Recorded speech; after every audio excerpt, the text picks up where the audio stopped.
Hello and welcome to State of the Economy. Today we have with us Mr. Amitaba Kant, CEO of Delhi Mumbai Industrial Corridor Development Corporation. This is the most ambitious urbanization project that India is undertaking at this point in time. Welcome to our show, Mr. Kant. Thank you. Now this is a huge project which the cabinet cleared about 7-8 months ago, last October.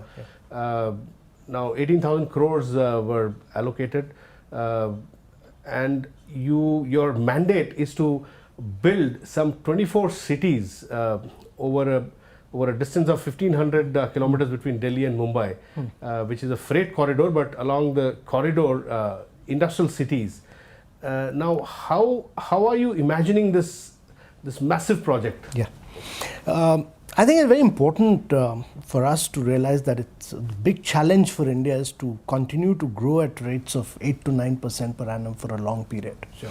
Now, if India has to do that, that means your manufacturing sector must grow at rates of 13 to 14% over the next 3 decades. Yeah, that's a given. Yeah, historically, other countries so manufacturing must become a key driver of both growth and employment creation. Yeah. Because vast segment of people will have to be provided employment.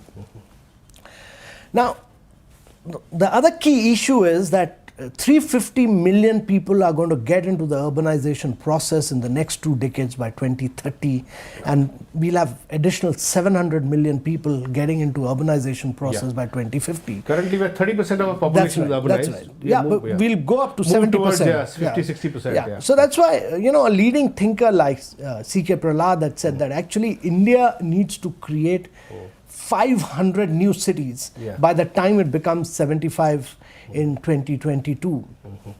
Now, this project is a very large project. It's conceptualized as a very big project, but it's important when you're doing projects of this nature to break them up into doable concepts. And get on to details. Detailing. So what we've done is we've broken the project in the first phase to 7 industrial cities passing through 6 states of India.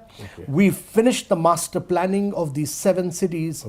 We've broken these cities into doable projects, either commercially viable projects or non-commercially viable projects. And then we went to the government and we said that if you want to create 7 new industrial cities, you need to create the trunk infrastructure of these projects.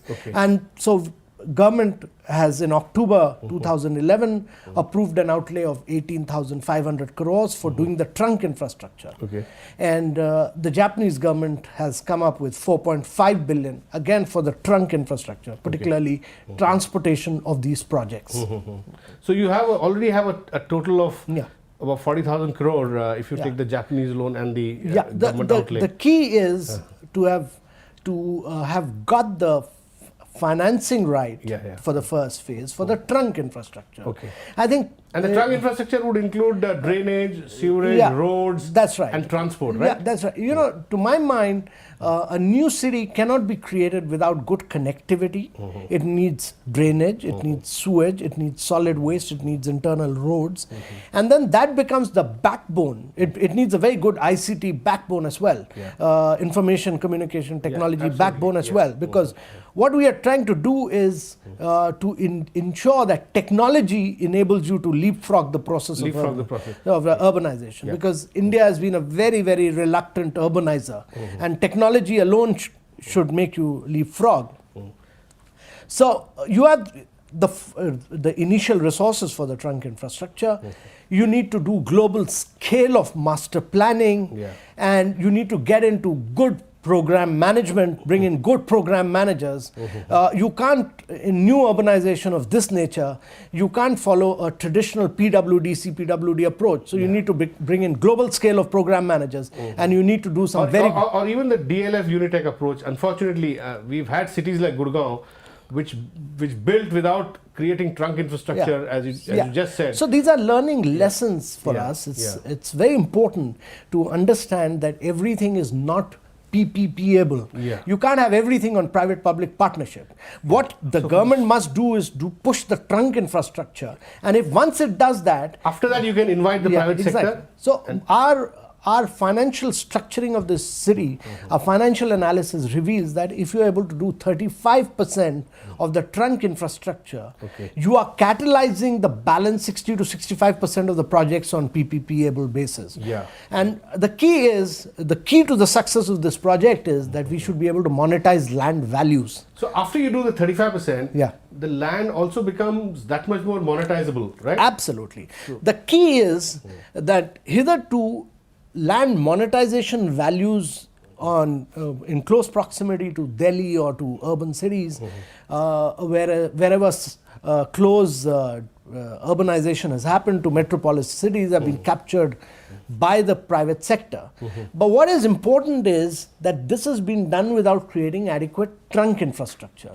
So you create cities without transportation hubs, without drainage, without power, without water, and to my mind that's not a great example of So you're saying that you can't do PPP on a clean slate. You have to first do the what the government has to do, that like creating absolutely sewerage, drainage, roads, etc. So greenfield urbanization, especially in areas which are a little far away from metropolises, and to my mind it's important to develop areas where large amount of wasteland is available, where water resources are available, and then you need to provide good connectivity from there to both the dedicated freight corridor and to the existing passenger trains and to the national highways. Once you do that, that area with good connectivity takes off, but you need to provide the internal trunk infrastructure, and then the balance of the project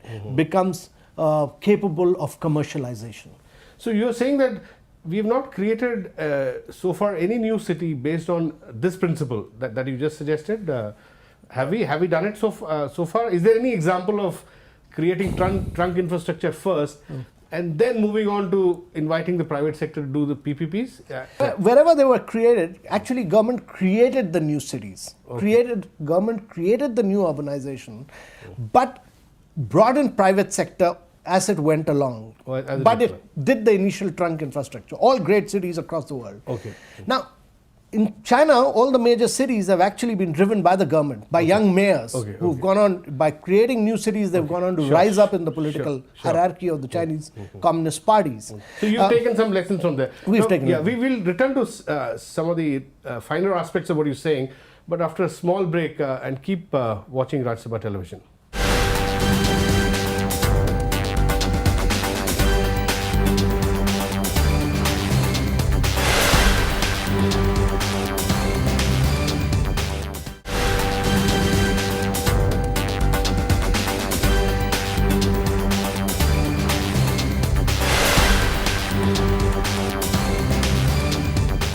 Welcome back to State of the Economy.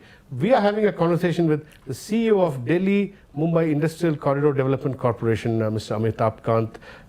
So, Mr. Kant, you were talking about how various examples that you've studied the world over and how the government does the first bit of developing the infrastructure, trunk infrastructure, as you said.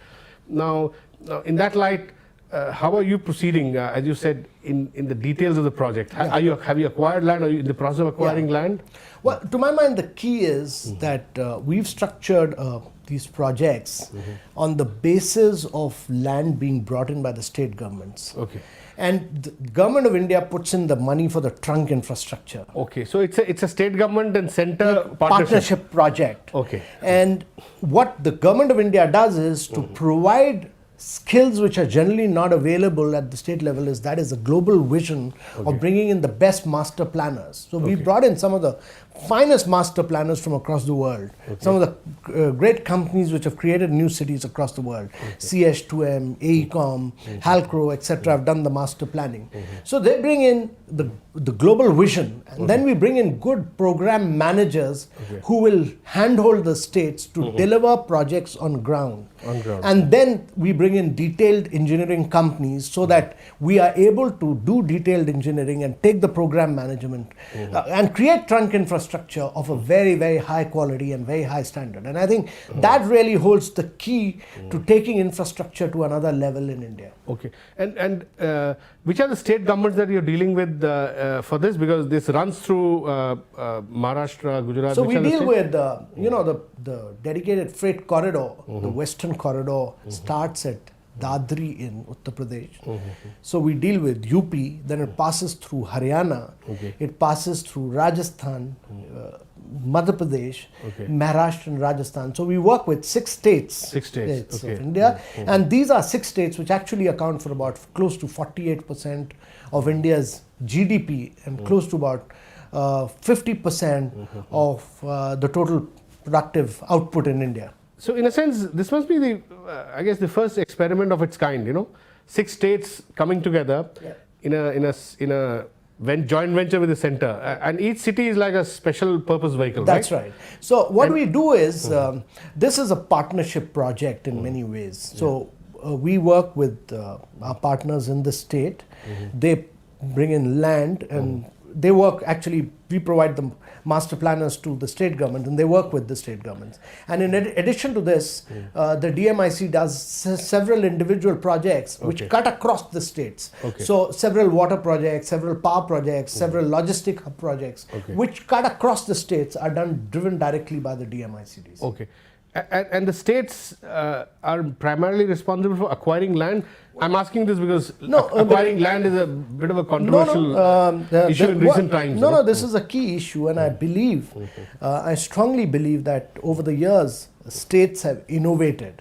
They have innovated in both land acquisition and they've innovated in terms of rehabilitation policies, resettlement policies. So when I deal with 6 states, I find different strategies being pursued. I find Gujarat very active on the town planning. I find in Maharashtra, the MIDC has a very unique act called the MIDC Act, under which it acquires land on a negotiated basis.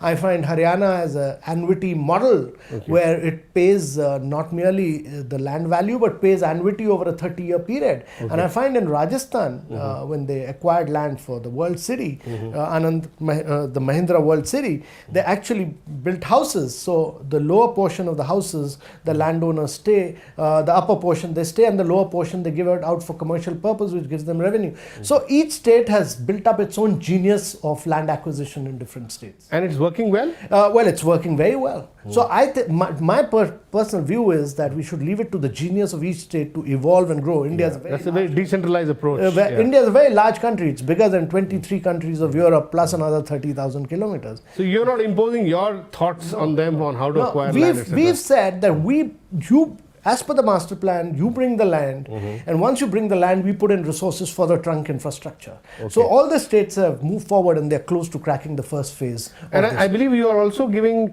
because the land, after you build the infrastructure, trunk infrastructure as it were, the land will become monetizable and values will go up. So you're also giving equity to the people who are giving up land? I read somewhere that you're giving some... So we've again built up different models in different states in partnership with the state government. But one of the key things that we've done is that we've built up a very strong skill development program. And we brought in some of the best skill developers, including GTZ of Germany. And our objective really is that we should be able to train every single person who's passed out of school, whose land has been taken, so that he's well equipped to get a job, not merely in the Delhi-Mumbai industrial corridor, but anywhere else in the world. And this is what we are bringing to the table. Secondly, I think what the government of India brings to the table is really in terms of providing the big vision and good program management, etc., onto this table. So I think different innovative approaches have been pursued in different states. So these approaches are now have resulted in already in acquisition of land. So if you were can you give me an idea of how much have you acquired? So if you look at well, let's talk about the 7 cities. 7 cities. Okay. So if you were to, let's start with Gujarat. If you were to look at the Dholera city, they are close to almost doing the last bit of town planning, which would get them almost 540 square kilometer of land. And 540. The master planning has been done for about 903 square kilometer, which actually makes it bigger than Singapore. Singapore is about 670 square kilometer. So this would be this is actually the biggest a new urbanization process anywhere in the world. I mean, this is very large. This would also, if successfully completed, the single biggest new city, industrial city in India, developed city in India? Industrial city and anywhere in the world. Anywhere in the world? Okay. Anywhere in the world. Okay. If you look at Dighi port city, which we are developing, that's about 253 square kilometer. Okay. And there the MIDC by March next year would be close to getting about almost 60% of the land. Okay. And in Aurangabad, we are doing a smaller city, which is about 84 square kilometer. Okay. And then we are doing Pitampur Dharmao in Madhya Pradesh, which is an extension of the brownfield city. We come down to Rajasthan, where we are doing a larger version of Neemrana, 165 square kilometer, and then Manesa Bawal in Haryana, and Dadri, close to Dadri in UP. So all the states have moved forward at a fairly advanced stage. Okay. Now we'll come back to this after a small break. Please don't go away and keep watching Rajya Sabha television.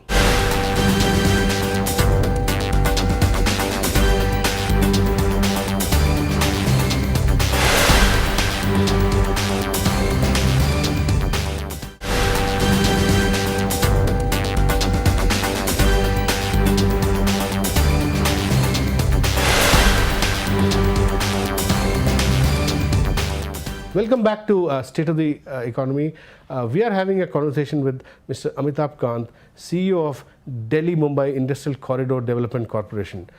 Now, tell me about some of the challenges that you're facing in terms of financing, in terms of anything else that you might want to talk about.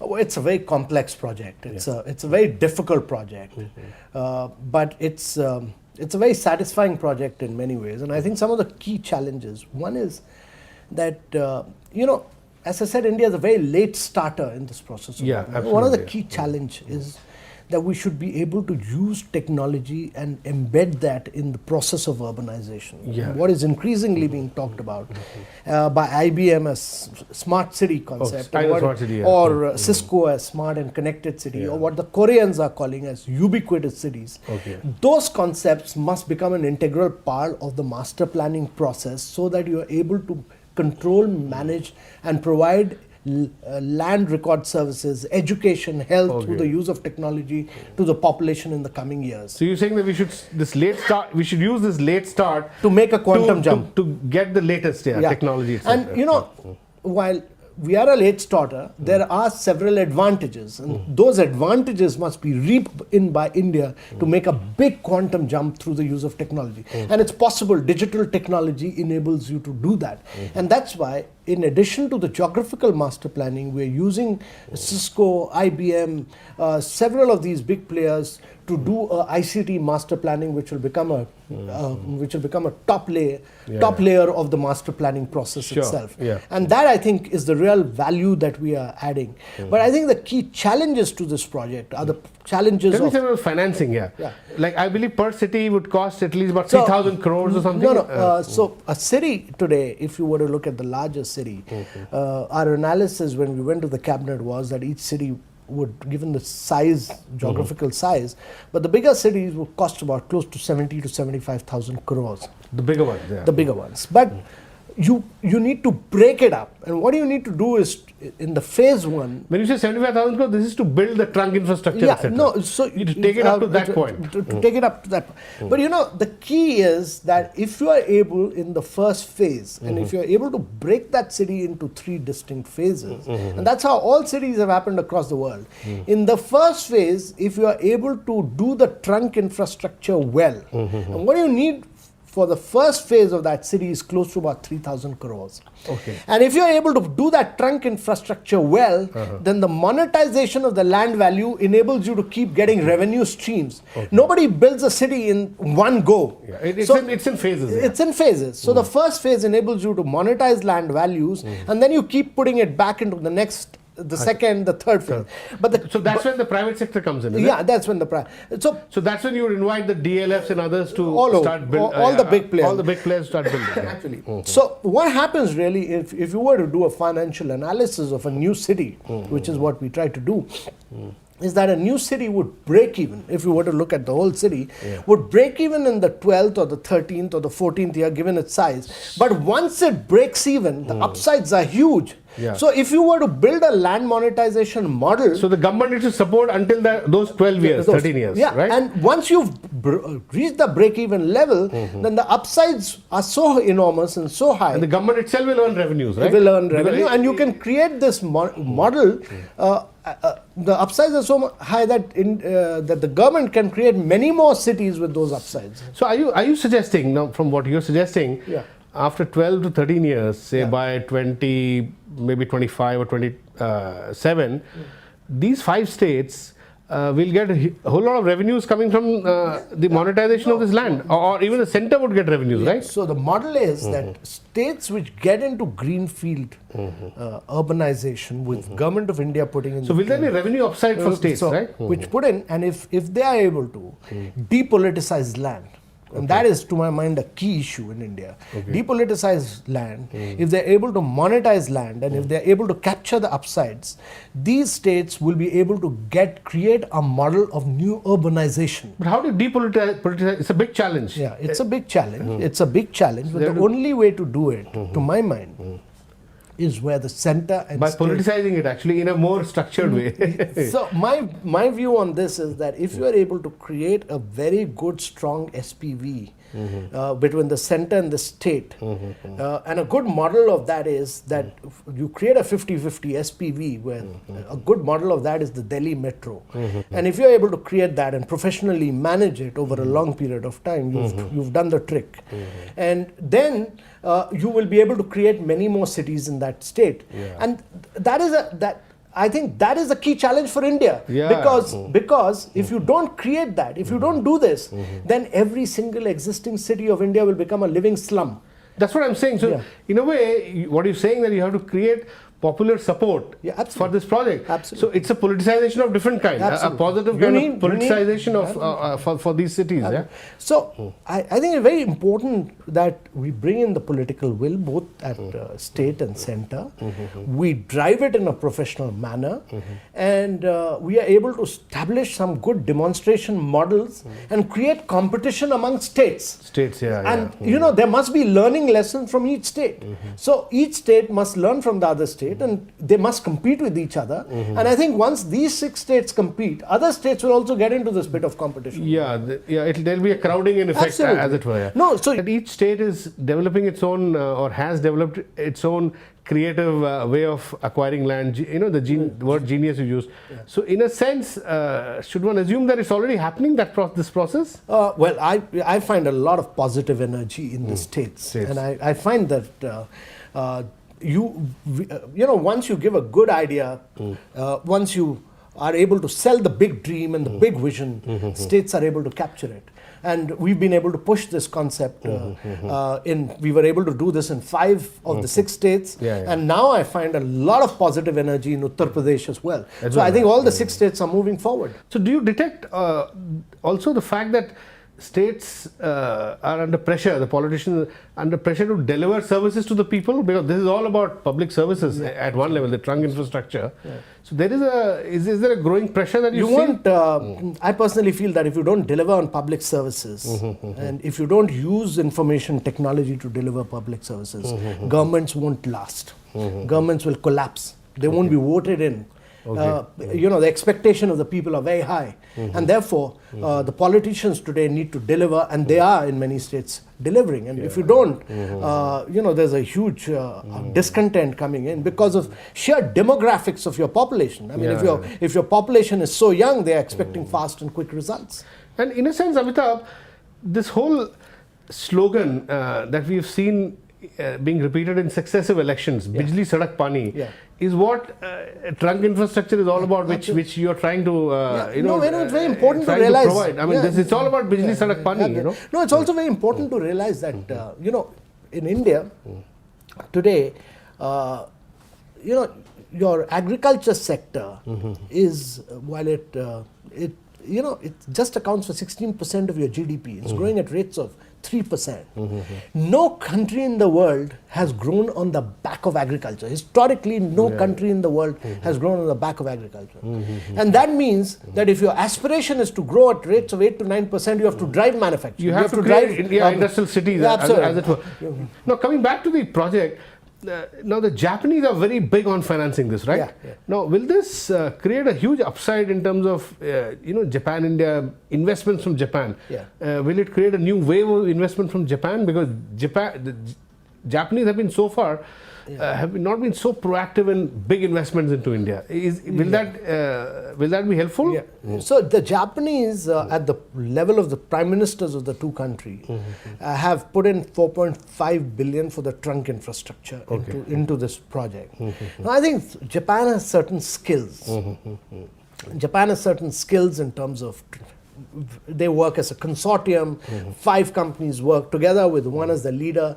They're perfectionists in many ways. They're very good in technology. They're very good in transportation. They're very good in their logistic management. And I think we need to utilize, India needs to utilize their expertise, because we get into project execution too fast, too quick, without adequate preparation. Without adequate planning. Without adequate planning, without adequate preparation. So there are huge lessons to be learned from both Singapore. There are huge lessons to be learned from Japan. And I think we must learn those lessons. And you are bringing their expertise. We are bringing those experiences. And I think the second key issue to my mind is that we must be able to use this project to bring in large-scale investments into India, the infrastructure. And we must be able to bring in some of the big players. It has a huge foreign investment potential also.